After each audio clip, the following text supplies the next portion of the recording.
Let's take a quick look at Hexagon and how cool it is even after all these years. Hexagon, I don't think it has the best reputation, I think, only because it appears to be an app from way back in the day, and it appears to be that it hasn't had an update in many years, but it still works, and I think it works really well. It's a very easy, intuitive modeling application, and while you can use it to create 3D objects from scratch, I use it mainly to make quick changes to objects that I sent over from Daz Studio. It's just very intuitive to learn. There are a lot of powerful tools in that app, and there's actually a very friendly man named Max Hancock. He has something called the Hexagon Toolbox. I'm going to link to that in the PDF that you'll get with this series. So he has listed all the very cool shortcuts and functions that you can use with Hexagon, and he's an avid user of this, and he shows you a little bit about what he's doing with it and how he's using this guide. So it's essentially a list of shortcuts that'll come in handy as you work with Hexagon, and this is all the kind of cool stuff that you can make with it. So thank you so much for doing that, Max. I really appreciate that,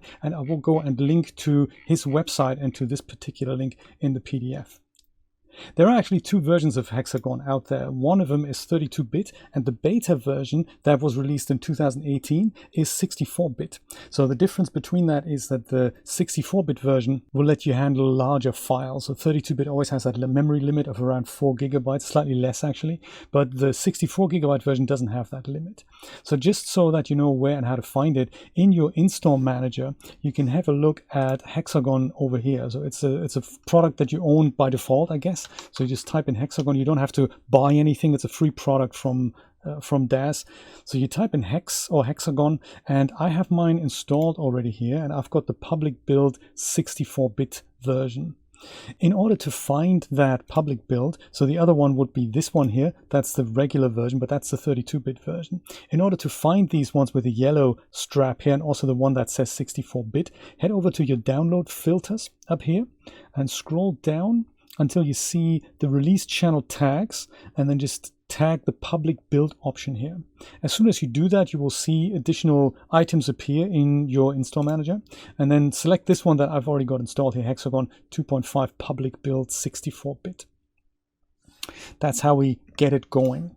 And then I can do some cool stuff with it that I'll also show you where these options are. So, but essentially, if I wanted to do my pear shape thing again in Hexagon, I'm going to go and leave this slider that we've had manually imported here. I'm going to go and head over to File, Send to Hexagon.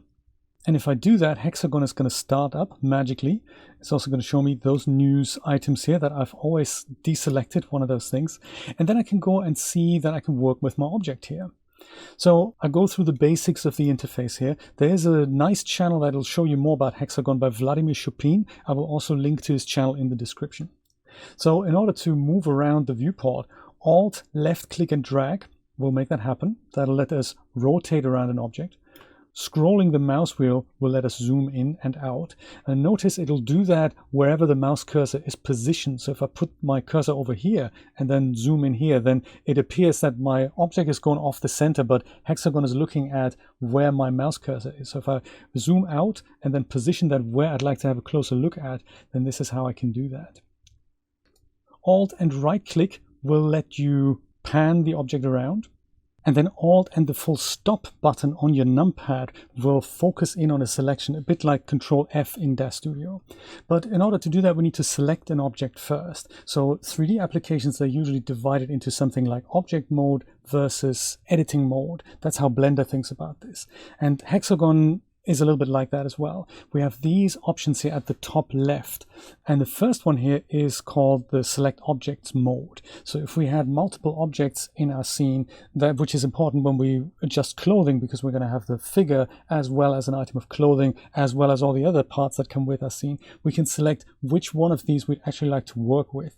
And then once we've done that, we have these other tools here. That means face selection. So this is like select a polygon. This is selecting an edge. This is selecting a vertex. And this one here is a combination of all of those. So you hover over whatever it is and that you'll be able to select.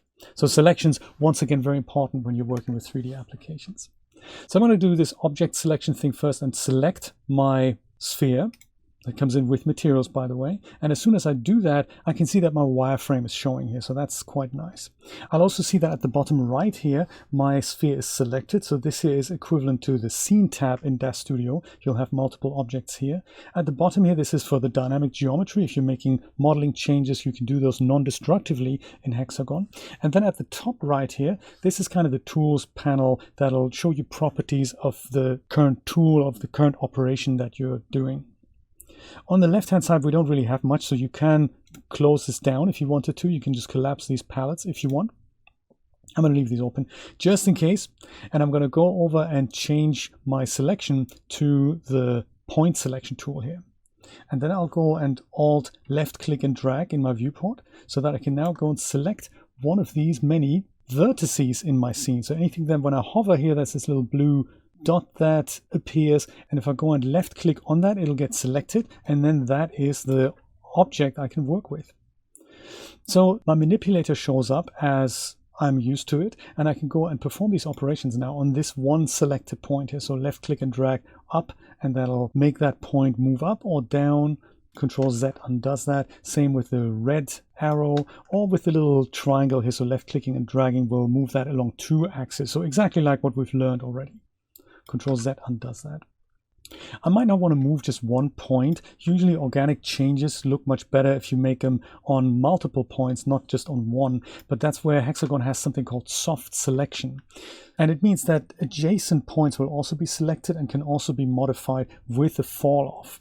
So for our sphere, that's kind of ideal. I'm going to go zoom out a little bit and use this here soft selection on the right. As soon as I click that, I can see that not only do I have my blue point, I also have some red points that go out from the center here. If I go and increase or decrease the radius, you can see that more points will appear. And if I do that, then my change that I'm going to make is going to appear on more than this one point. So if I go and left click and drag this up now, I can see that the whole top of my sphere is moving. And that's kind of nice. So that's how you can make really nice organic changes. There's also the softness, so I can change that independently. But I might just go and do this. And then I might go and disable soft selection and just go make this top here come out a little bit more. And maybe that's my pear-shaped change that I want to do in Hexagon here. And we're going to look into more options that we have with Hexagon. But, you know, that's the basic principle. Once I've made my change, notice that I haven't added or removed any polygons while I was here in Hexagon. I can't do that, but that'll destroy the geometry. And that means Daz Studio can't bring this in anymore as a morph target. So we're going to have to make sure we don't add more subdivision or remove polygons here. Once I'm done with my change, I can head over to File, Send to Daz Studio, and that is essentially the reverse of what we just had there. So click that. This is this beautiful integration back in Daz Studio. If it doesn't open up, just go and switch to it. I can see a dialog that's popped up. Very, very convenient. And it says, what would you like to do? Create a morph is the default here, but I can also create a standalone prop. If I didn't want to integrate that into this item, I can go and create a prop of that. There's also material changes that you can make here. I'm just going to go and create a morph, and this lets me give it a name here. So morph name, I don't maybe want that to be Hexagon morph. I would like for that to be pair 2, just so that we can differentiate it from the other one. And then I'll go and say accept. That's done that. I didn't see an error message, so that's very good. I can see that under my morph section here, I now have the morph loader. This is what we had before. And I also have the Hexagon bridge with my pair 2 slider.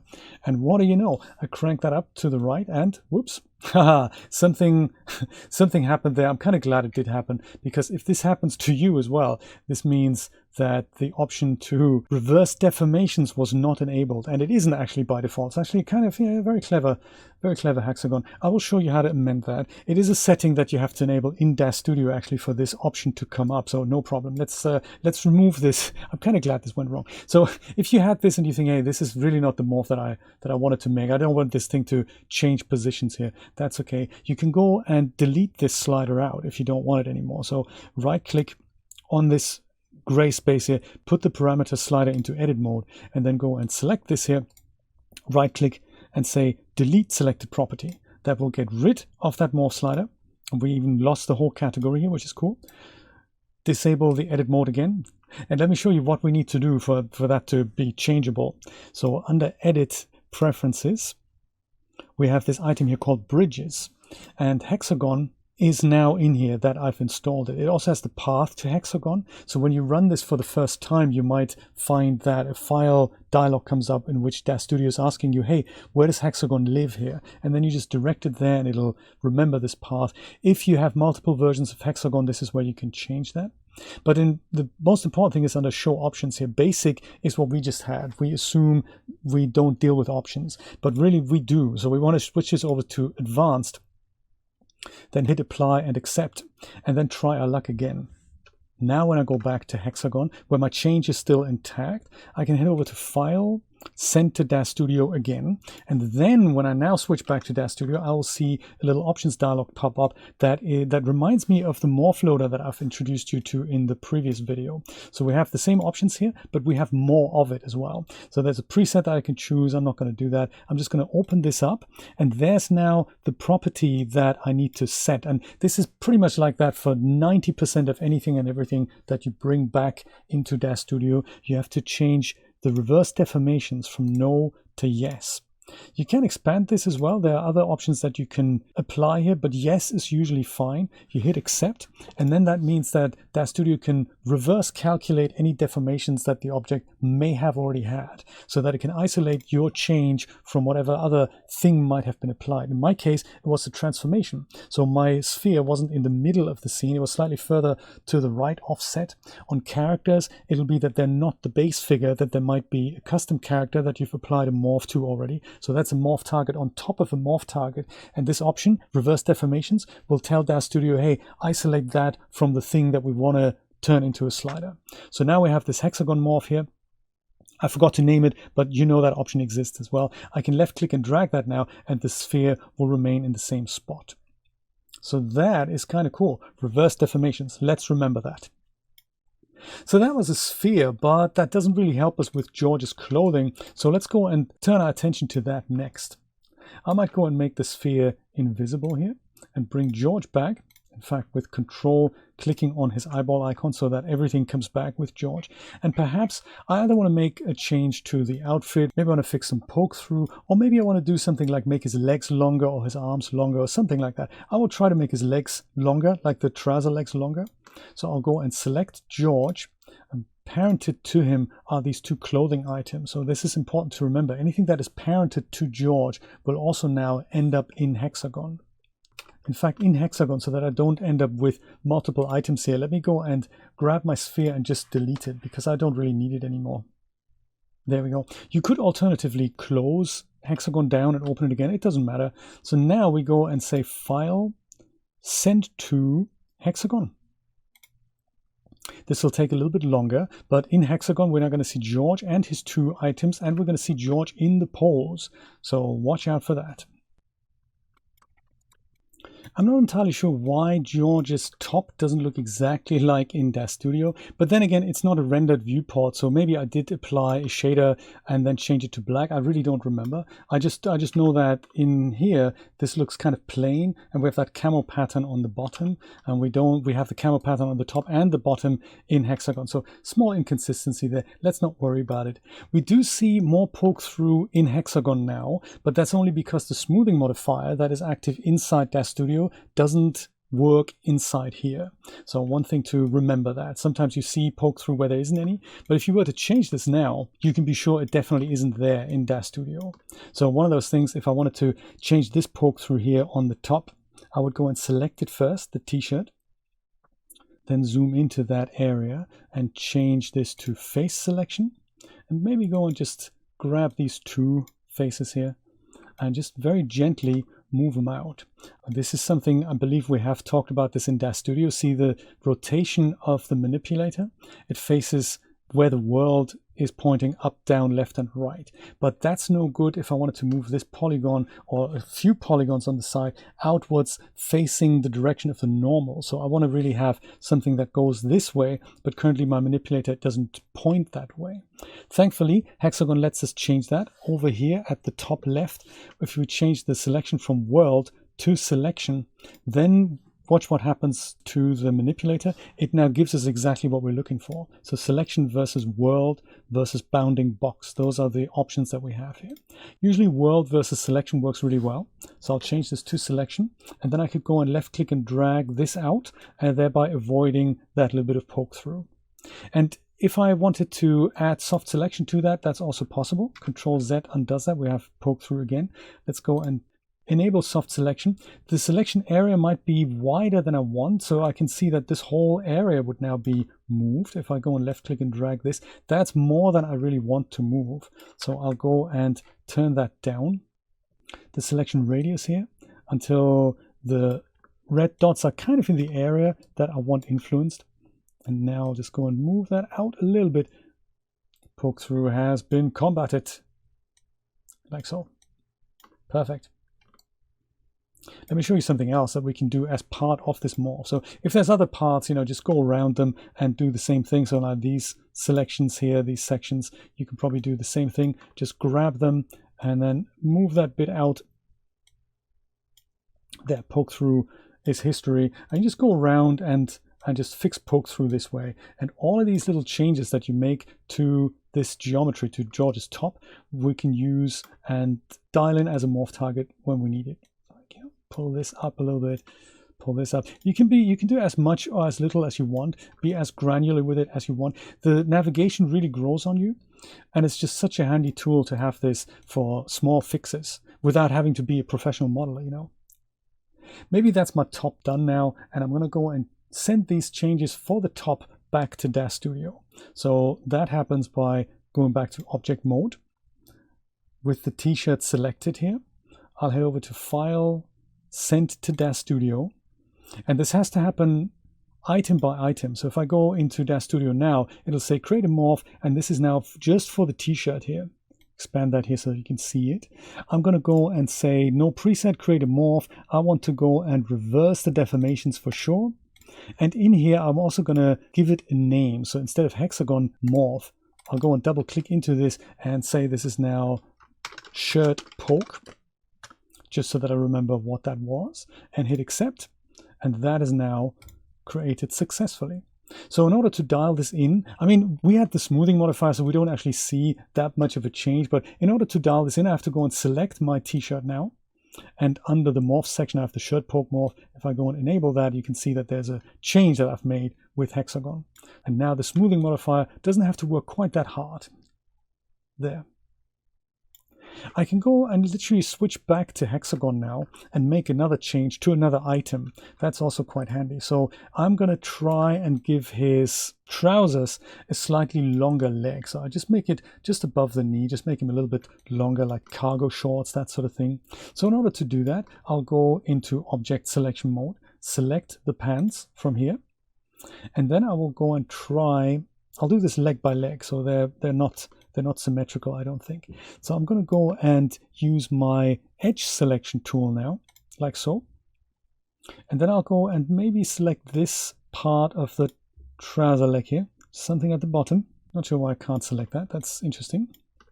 Oh, do you know what? It's not reacting because I haven't accepted the previous step. So I need to go back to the t-shirt here and quickly hit apply or accept, so that this operation where I've made the last change just gets locked in. I'm so sorry, I forget this every time. One of those things. So once you've done that, if you're ever in this situation and you think, hey, I've changed to another item and my selection just isn't working, do that. If I now go back to the pants, now I can see that my edges show up here. Whew, kind of glad this happened to me while I'm explaining this to you.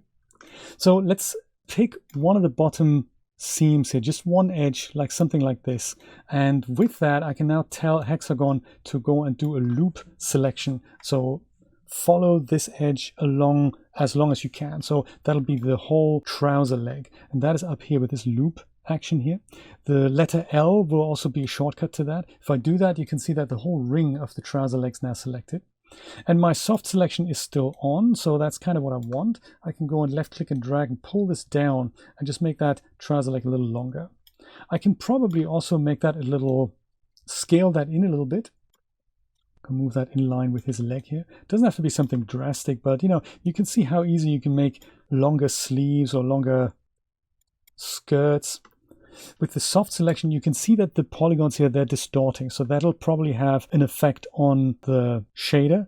The more these distort, the more the texture on that will distort as well. It's probably not going to be that noticeable in our camo pattern, but to alleviate that, go back and just increase the soft selection to somewhere like at the top here. Let's go do that. So then this whole area is going to be affected. Make sure you don't select the other trouser leg. So that's not what we want to do really. But yeah, this is going to be okay. Maybe just to here. To scale the trouser leg in, we can either use a scale manipulator here, or we can just use the universal one, like the one that we used to. This, I think I was on the translate manipulator. So this is translate here, this is rotate, this is scale, and this is the universal manipulator. So yeah, that's that. So just the yellow cube in the middle just makes this a little narrower. Oh, that's not actually going to work because of this knobbly leg here, unless we want to go and pull that out as well. Don't know. Maybe we'll do that. Do this, go and change this to face selection, grab that and just pull that out a tad. There we go. That's one leg done. Let's go do the other one. Let's go back to edge selection. And you'll be flying around in this in no time. L to make that loop here. Go left click and drag that down. Make that a little narrow down here. And then see if we have any other poke through. Oh yeah, so this poke through here on his crotch, we had that. That's probably something that the smoothing modifier cured. But while we're here, we might as well do that. Face selection. Pick that up, just pull that out a little bit. Whoops, that might not work so well. Yeah, I think I might just leave that and let the smoothing modifier in Daz Studio deal with that. But there we go. That's the trouser legs a little bit longer. The other part of the poke through we've already fixed. And now, same thing as before, make sure you say accept here. You don't really see it change, but I guess it is important to kind of finalize that operation. Then we head over to File, Send to Daz Studio, where we now get to import this as another morph on the pants. So once again, open up, and then in here, very important, reverse deformations, left click it, then right click it and hit yes. And we can also give it a name. So I'm going to call that leg length. Accept. Hit OK. And then on our trousers here, we can see leg length, and that left click and drag will go and make his legs longer. Haha. And crotch, yeah, magically fixed by the smoothing modifier. So all these technologies working in tandem here. We've given George some longer trousers. I'm kind of happy about this. Oh yes, and then one more thing, just so that we don't forget, if you wanted to rename that, or if you wanted to make sure this doesn't go into the negative to give them, you know, weirdo shorts, you can just click on this little gear icon and disable the fact that this can go into the negative by hitting that to 0. Hit accept, and now we have a morph. Perfect. Poke through has been sorted with an external tool like Hexagon. Do you remember in the previous episode where I talked to you about selection sets? I don't know why I'm now thinking about this. If we do have selection sets, that was on the Tool Settings tab with the Geometry Editor enabled, and that was also on George now. Do you remember these things here, the back poke and the hip poke and these things? We've disabled all these things. These will be saved with your scene, but the visibility won't come back invisible. That's just something to keep in mind. If you go and save the scene, or even as a sub scene, I might actually do that just as a demonstration purpose here, because I totally forgot to mention that. If I go to my Daz scenes in my new project, and I will go and save this out as a scene subset, kind of important to remember. George Demo, I'll call him. I will just save George, like so. It'll only take a second. The selection sets will be saved, of course. So if I go and remove George from here now and go and bring him back with George Demo, I can go and merge him into the scene. He'll come back at the exact same space there. But the problem is his poke through appears to be back. So this is something I should have really mentioned that in the previous episode. But yeah, the poke through, the selection sets will be saved, but they're not invisible when you load the scene. So all you need to do is essentially go back into the Tool Settings tab with the Geometry Editor enabled, and then just go and set them to invisible. So if I'm on George with the Geometry Editor under Tool Settings, they are invisible. Oh, how interesting. That is something I didn't even know. Let's go make a new scene. Maybe it is something that Daz Studio has remembered under the hood. So I could have sworn that the visibility isn't actually saved with those things. Interesting, interesting. Let's do that. Brand new scene. Go and load my George demo here. That is fascinating.